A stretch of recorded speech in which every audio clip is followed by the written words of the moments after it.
O Brasil Viável trabalha com várias dessas barreiras, né? Identificando e tentando quebrar esses gargalos que impedem o avanço da industrialização da construção no Brasil. A gente vai ter também uma condição de falta de mão de obra daqui a pouco. Combinando essas duas coisas aqui, a tendência é explodir, sabe? Então, existem barreiras? Sim. Mas isso aqui cada vez mais estão caindo, né? A prova disso é que a construção modular só cresce no Brasil. Lafayette é um grupo muito grande, que tem, acho que 10 fábricas de estrutura metálica no Brasil. Cada vez tem mais. Muito bacana, muito bacana. O pessoal também já percebeu que a construção modular, ela dá um salto, né, na produtividade. Então, as pessoas querem saber um pouco mais.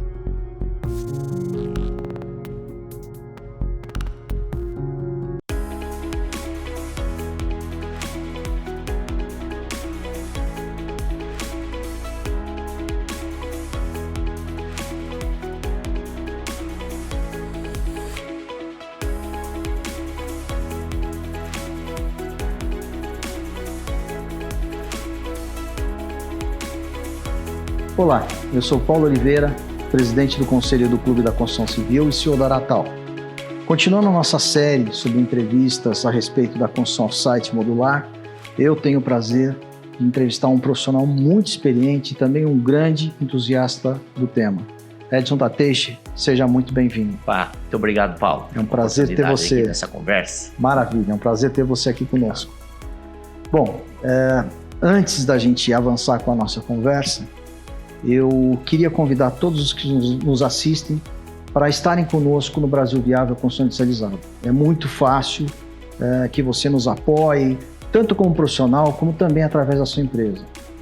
O site que aparece nesse vídeo lhe mostra mais detalhes sobre esse movimento e a gente gostaria muito da sua adesão. A gente precisa de massa crítica para avançar com a aceleração da industrialização da construção no nosso país. Edson, por gentileza, brevemente nos conte sobre a sua trajetória profissional e sobre a história da CMC. Bacana. Mas eu já sou formado há um bocado de tempo, né? Eu formei lá na Escola Politécnica em 83 e eu sou, curiosamente, engenheiro mecânico, não sou engenheiro civil, né? Como poderia imaginar. Mas no começo da minha carreira eu trabalhei realmente com a indústria automobilística. E acabou que esses 10 anos de automobilística me deu bastante experiência e coisas que eu tenho usado bastante agora na minha fase aqui de construção modular, sabe? Acaba que uma coisa tem muito a ver com a outra. Muitas coisas que eu aprendi lá atrás estou usando agora, são fases diferentes das indústrias, né, dos segmentos. Então teve essa fase da minha vida. Então, uns 10 anos e um pouco de automobilística, depois eu trabalhei um pouco mais com indústria de produção seriada, não seriada, diversas coisas ali. Depois eu vim para a construção modular. Isso aqui fala que depois que você pega esse bichinho da construção modular, você não sai mais, sabe? Aí eu já trabalhei em 3 empresas desse tipo e não sai mais mesmo. Eu estou vendo que eu não vou sair mais desse ramo aqui, não. Formei também em administração. Depois que você tem algum tempo, acaba que faz falta um pouco essa parte de administração. E aí eu estou aí já nessa parte de construção modular, junto com a Lafayette, do grupo Lafayette, aí há 12 anos. Muito bom. Lafayette é um grupo muito grande, que tem, acho que 10 fábricas de estrutura metálica no Brasil. Cada vez tem mais. Muito bacana, muito bacana. Edson, na sua visão, quais são as principais barreiras que impedem o avanço da construção modular no nosso país? Olha, a gente tem, na verdade, as barreiras estão muito ligadas a custo, né?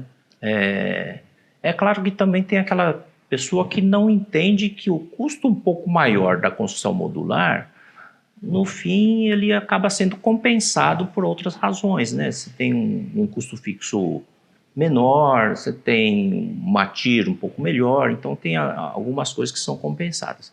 Mas Se a gente diminuir esse gap que existe entre a construção modular e a construção convencional, isso vai ajudar muito.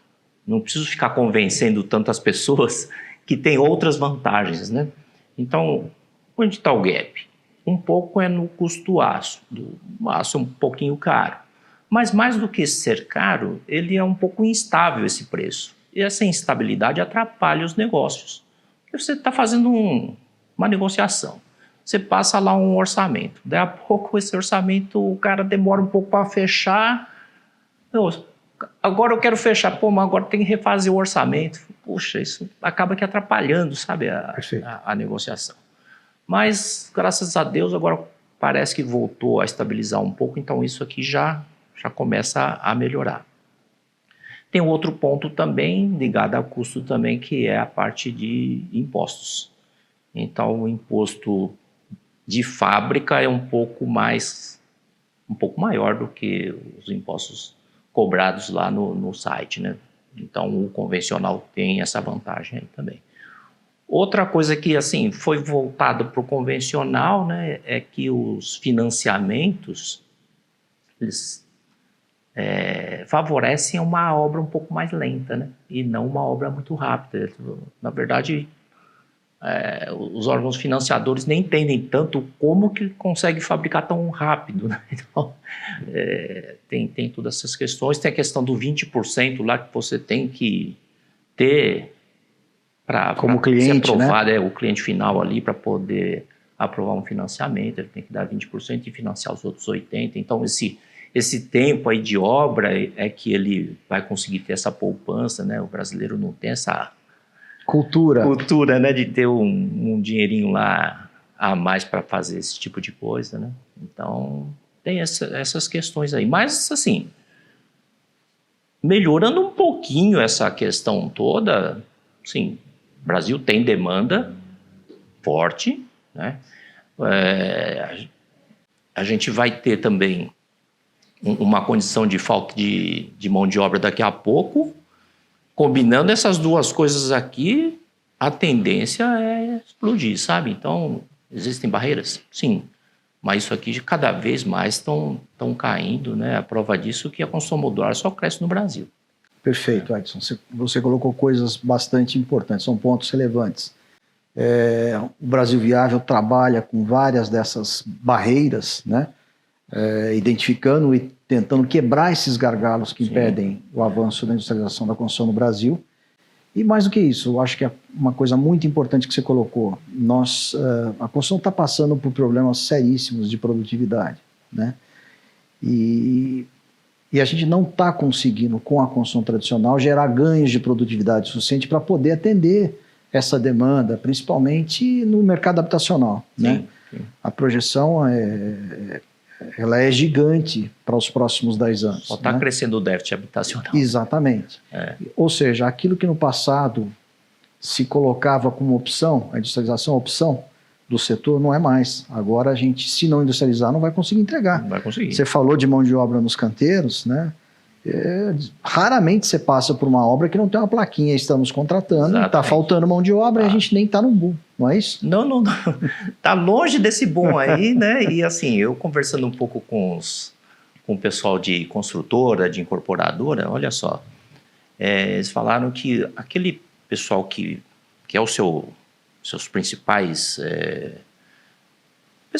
pessoas da mão de obra lá, né? Aquele que a gente chama de núcleo duro, né? A gente manda todo mundo embora quando não tem nada, mas esse aqui é o núcleo duro, esse aqui eu não posso mandar. Esse núcleo duro está envelhecendo em 35, 50 anos e não está formando os descendentes, os sucessores, quer dizer, essa população está ficando mais velha e quem é que vai, né? Não está tendo interesse dos jovens nessas profissões aqui. Então isso vai dar um gap enorme, já está dando e no futuro próximo aqui vai dar um gap maior ainda. Perfeito, ou seja, vamos pisar no acelerador e vamos industrializar. Vamos ter que industrializar, até que inexorável, né? Não tem jeito. Legal. Mesmo. Edson, muito sempre se falou sobre o preconceito cultural contra, principalmente olhando pela perspectiva do cliente brasileiro, contra a construção industrializada. Isso ainda procede na tua avaliação? Na minha opinião, não, Paulo. Já não acontece isso mais, não. Antigamente, lá em 2004 até 2014, talvez uns 10 anos, o pessoal chegava na construção e ficava batendo na parede, uma coisa até meio doida, né? Toque-toque ali. Torcia o nariz um pouquinho, aquela coisa. Mas eu acho que as pessoas, assim, perceberam, né, que isso não faz o menor sentido. Não tem sentido você chegar na parede e ficar fazendo toque-toque e pelo som saber se aquilo tem qualidade ou não tem. Mas aí as pessoas também viajaram mais, né, com abertura aqui e tudo. Então, construções americanas, entre aspas, mas é no mundo inteiro que se tem uma construção um pouco mais de construção a seco mesmo. E faz toque-toque e a qualidade é excelente, né? Você tem termicamente, acusticamente, você tem ali um desempenho muito grande, né? Então, um pouco também teve um pouco de culpa no Brasil, né? Quer dizer, alguns que introduziram o drywall ali, fizeram umas coisas meio marretadas, né? E acaba que aquilo lá respingou um pouquinho durante algum tempo. Perfeito. Atrasou um pouquinho essa questão. Mas hoje já não tem isso mais. Até porque a gente tem uma norma de desempenho que é rigorosa, né? Sim. Um produto modular, como os que a CMC fabrica, etc., são produtos que têm que atender critérios mínimos de desempenho para o mercado habitacional, que geralmente superam muitos quesitos exigidos para as próprias, não exigidos, mas os mesmos padrões que as construções tradicionais atendem. Então, você consegue índices de desempenho, por exemplo, termoacústica, etc., muito superiores nos produtos industrializados. Inclusive a fogo também, né? Perfeito. O pessoal pensa lá, não, a fogo não vai conseguir passar. Não, passa e passa com louvor, né? E também tem outra, né? Por ser uma construção relativamente nova, todos os olhos estão voltados para essa construção, então tudo tem que ser muito, muito homologado, né? IPT e outros órgãos também estão sempre de olho. Então, enfim, não tem esse receio. Parece que as pessoas já perceberam isso também. Perfeito. Edson, particularmente no mercado habitacional, né, existe um interesse maior pelo avanço da construção off-site e modular, né? As entidades setoriais voltadas para a engenharia, construção, arquitetura têm se mobilizado e tentado jogar mais foco sobre o avanço da construção industrializada justamente por conta dessa questão da produtividade, né? É verdade. E, obviamente, a reboque a gente ganha qualidade, desempenho, etc. Mas no caso das edificações verticais, você percebe uma movimentação maior para a gente evoluir para a construção off-site modular? Não digo que é maior, mas existe um movimento agora bem grande, realmente, né? A construção civil ficou parada esse tempo todo, né? Então ela ficou um pouco atrasada em relação aos outros segmentos, automobilístico, eletrônico, ou outros segmentos. Mas agora sim, tem uma boa notícia, né? Todo mundo só fala em produtividade nesse nosso segmento de construção civil, né? Então, mudou completamente. O pessoal também já percebeu que a construção modular, ela dá um salto, né, na produtividade. Então, as pessoas querem saber um pouco mais. E ele dá um salto, quando que na outra onda, que foi a de racionalização da obra e racionalização dos processos, ele melhorou muito, mas não deu o salto. O salto mesmo vai dar na industrialização. Então, nesse sentido, banheiro pronto, nesse sentido, fachada pronta, faz total sentido, assim, porque não adianta você estocar estrutura, não é isso? No Lean Construction, né, eu trabalhei muito com Lean Manufacturing e agora estou passando aqui no Lean Construction. Você não pode ficar tendo esses desperdícios, né? Todas as operações, elas têm que estar balanceadas. Eu faço essa operação em X tempo, nesse lead time. No outro eu também tenho que ter esse mesmo lead time. E outras operações, não tem sentido. Evoluiu bastante a questão assim da gente fazer rapidamente a estrutura, mas o resto tem que acompanhar. Como que eu acompanho se eu não tenho, né? Como que eu faço um banheiro tão rápido? Como eu consigo colocar fachada tão rápido? Como eu consigo colocar todos os outros sistemas elétricos e hidráulicos tão rápido? Se eu estou fazendo em 7 dias, é 7 dias de todo mundo, 6 dias, 5. Eu já vi pessoas ali fazendo em 3 dias. 3 dias por andar.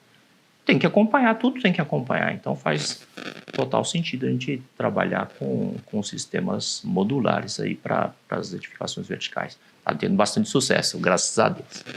Legal, eu já tive a oportunidade de assistir aula, palestra tua, né? Que bacana. O Edson dá aula num curso que a gente coordena, né? É verdade. Então, muito bacana a aula dele. E você vem justamente da indústria automotiva, né? E a construção nesse caminho para a industrialização, obviamente a indústria automotiva, a indústria de aviões, né? A aviação, ela é uma referência importante. Os produtos da aviação são produtos importantes como referência para a gente de construção modular, né? É verdade. Como é que você faz um paralelo entre a tua experiência na indústria, né? Sim. Em termos de processo, sistemas de fabricação, montagem, e hoje aquilo que você faz na CMC? Isso faz total sentido. Assim, a sinergia é completa, sabe? Desde o BIM, só não se chamava de BIM, né? Sim. Mas a gente já tinha BIM em 80, 90 na indústria automobilística, né? Eram CADs, né? 3D, né? Eu trabalhava com CATIA. Perfeito. Né? Trabalhava com CATIA. Já tinha conexão com o CAM, né? Então já comandava as máquinas lá. Eu já tinha algumas coisas de lista de peças que já passava, informação, né? O BIM, o I do BIM. Orçamentação já tinha alguma coisa, não era do jeito que é hoje. Hoje, né? Os recursos assim são maiores, mas assim os conceitos são os mesmos. Então toda essa parte de BIM. Também quando a gente fala de sistemas, né? Um banheiro pronto é um sistema, né?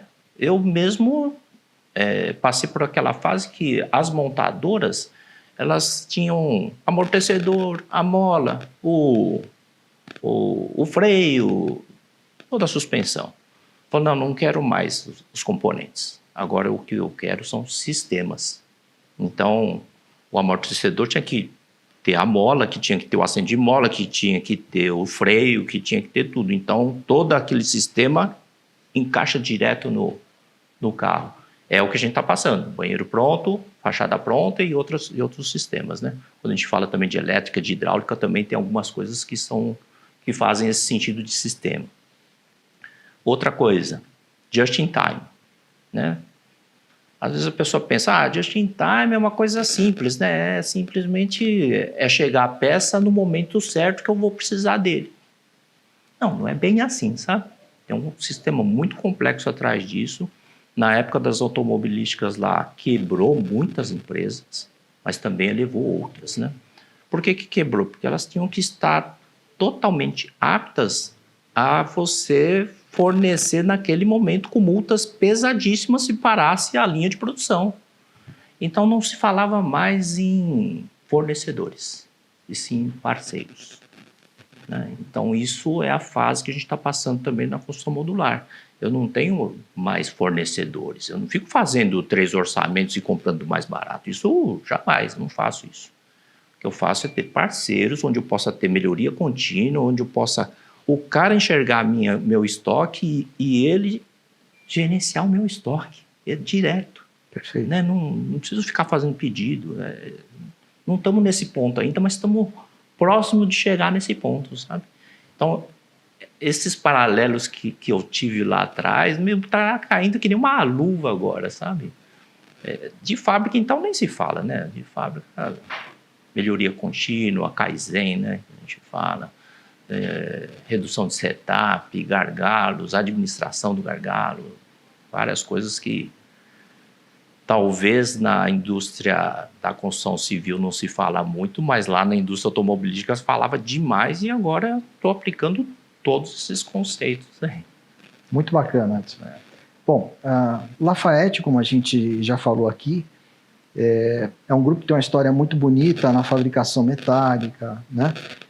E a CMC nasceu dentro desse grupo, né? Mas nem todos que nos ouvem conhecem a história da Lafayette e da CMC. Você pode contar um pouquinho sobre isso para a gente? Ah, tá ok. Ó, a Lafayette ela é um grupo de 1970, né? Então tem 53 anos já. Está fazendo 53. É um grupo familiar mineiro, então lá de Belo Horizonte, né? Abraço aí pro Alberto. Né? O pessoal todo lá. Muito bacana. E pessoal batalhador, né? São 6 sócios, irmãos, na verdade. Perfeito. Trabalham em harmonia lá, graças a Deus. Eu também fiquei até assustado quando eu entrei um pouco com os 6 irmãos. Falei, nossa senhora, será que eu vou conseguir? Mas trabalham uma harmonia bastante grande. Cresceu bastante o grupo, né? Todo ano, novos negócios e incrementando os negócios existentes. A CMC ela foi adquirida pelo Grupo Lafayette em 2012, especificamente. Mas a Lafayette tem também a parte de locação de máquinas e equipamentos, né? Linha amarela, escavadeira, retroescavadeira, linha branca também de caminhões e Monk, e 600 e poucos equipamentos. Então um dos grandes players do Brasil nesse ramo. E tem essa parte modular mesmo, que em 2012, com a compra da CMC, que eu fundei quando ainda era do grupo ISEC, sabe? Então legal. Teve essa minha história que confunde um pouco com a história da Lafayette entrando no ramo modular.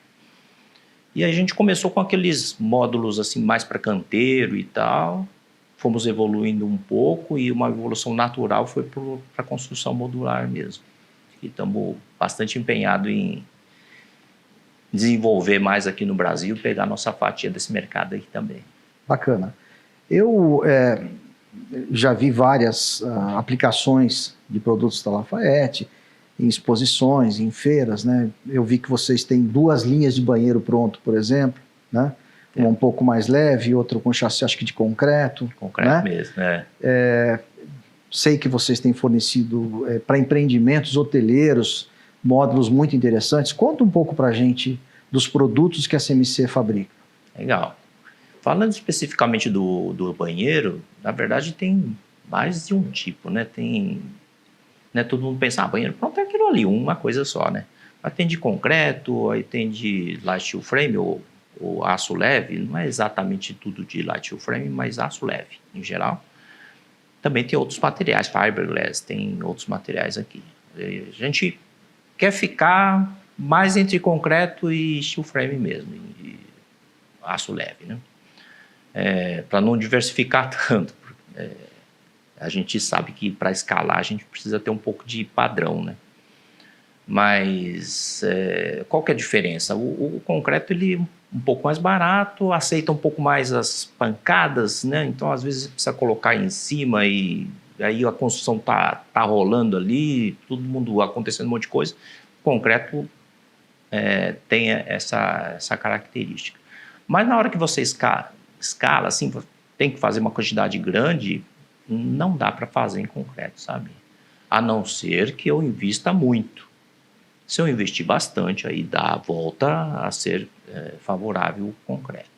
Por enquanto, a gente não encaixou um pedido que justificasse eu ter formas, por exemplo. Perfeito.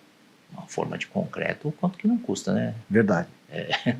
Então, num dia eu tenho uma forma. Se eu vou fazer uma linha de produção de banheiro e quero fazer, por exemplo, 6 banheiros por dia, no mínimo eu tenho que ter umas 8 formas.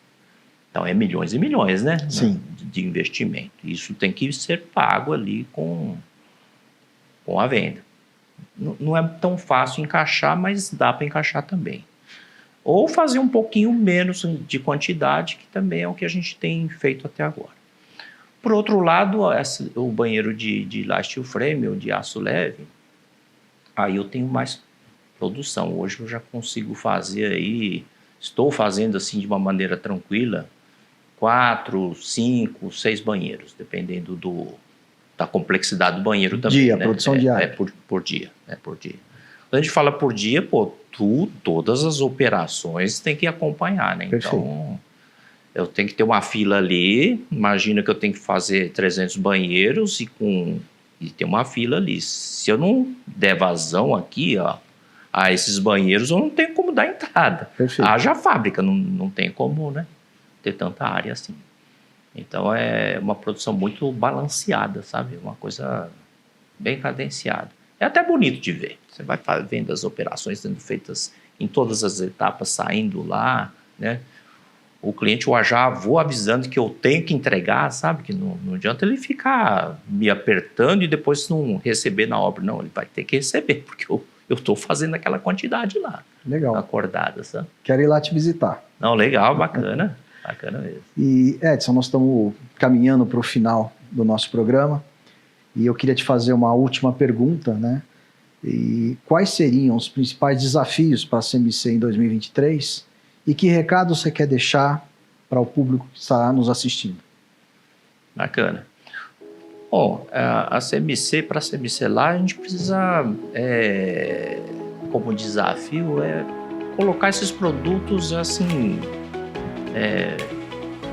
mais à mão dos clientes, né? Então, temos o banheiro pronto, temos a fachada pronta lá também, temos linhas modulares, né? Temos 3 linhas modulares, a linha H, a linha W e a linha T, né? Então, temos uma gama aí de opções que é até difícil de explicar para o pessoal interno, quanto mais externo, sabe?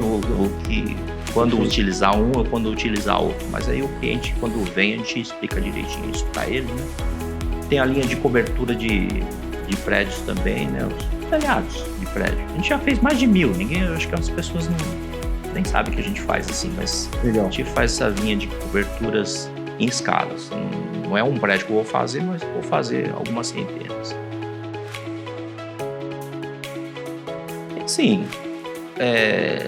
como recado que eu tenho aqui para o pessoal insista no modular, porque isso aqui é o futuro mesmo, não vai ter como sair disso, tanto por falta de material, como também a própria concorrência, todo mundo está indo para trás, para entendendo um pouco mais o que é isso e implantando em seus sistemas. Quem não for atrás vai ficar para trás, então realmente vamos correr atrás, porque isso aqui está sendo já esse futuro aqui, sabe? Que venha o futuro, Edson. O futuro já chegou. Bom, eu queria agradecer ao público que nos assiste, à equipe técnica do C3 e, sobretudo, ao Edson Tateishi, né? Foi um grande prazer receber você aqui. Obrigado por compartilhar conhecimento com a gente.